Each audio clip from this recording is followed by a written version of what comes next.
8-ші қара сөз. Осы ақылды кім үйренеді, насихатты кім тыңдайды? Біреу болыс, біреу би. Олардың ақыл үйренейін, насихат тыңдайын деген ойы болса, ол орынға сайланып та жүрмес еді. Олар өздері де оздық кісіміз, өзіміз біреуге үлгі беріп, ақыл айтамыз деп сайланды. Өздері түзеліп жеткен, енді елді түзерлігі қалған.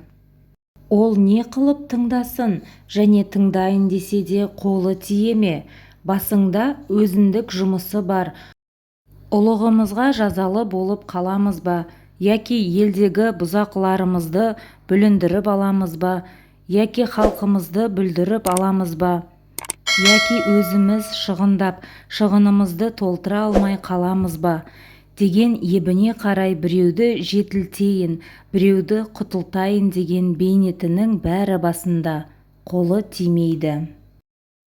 Байлар олар өздері де бір күн болса да дәулет қонып, дүниенің жарымы басында тұр, өзінде жоқты малы менен сатып алады. Көңілдері көкте, көздері аспанда, адалдық, арамдық, ақыл, ғылым, білім, еш нәрсе малдан қымбат демейді. Мал болса, Құдай тағаланы да паралап алса болады дейді. Оның діні, Құдайы, халқы, жұрты, білім ұяты, ары, жақыны, бәрі мал. Сөзді қайтып ұқсын, ұғайын десе де қолы тие ме?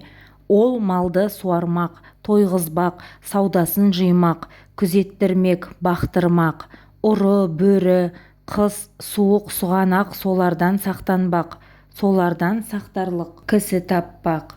Оның бәрін жайғастырып, аяғын алып келіп, мақтанға орналастырғанша қашан қолы тимейді. Енді ұры залым, сұм сұрқия өзі де тыңдамайды. Онша-мұнша қой жүнді қоңыршалар күнін де көре алмай жүр. Аналар андай болып тұрғанда, білім, ғылым, ақылды не қылсын? Және де білім, ғылым кедейге керегі жоқ таяқ. Бізді не қыласың? Ана сөзді ұғарлықтарға айт дейді. Оның өзге менен ісі жоқ. Ана алдындағы үшеуіндей болған жанның ойында ешбір қайғысы, мұңы болмаса керек. Құрметті достар, каналға тіркеліп, қазақша контентті қолдап, достарыңызбен бөлісіңіздер.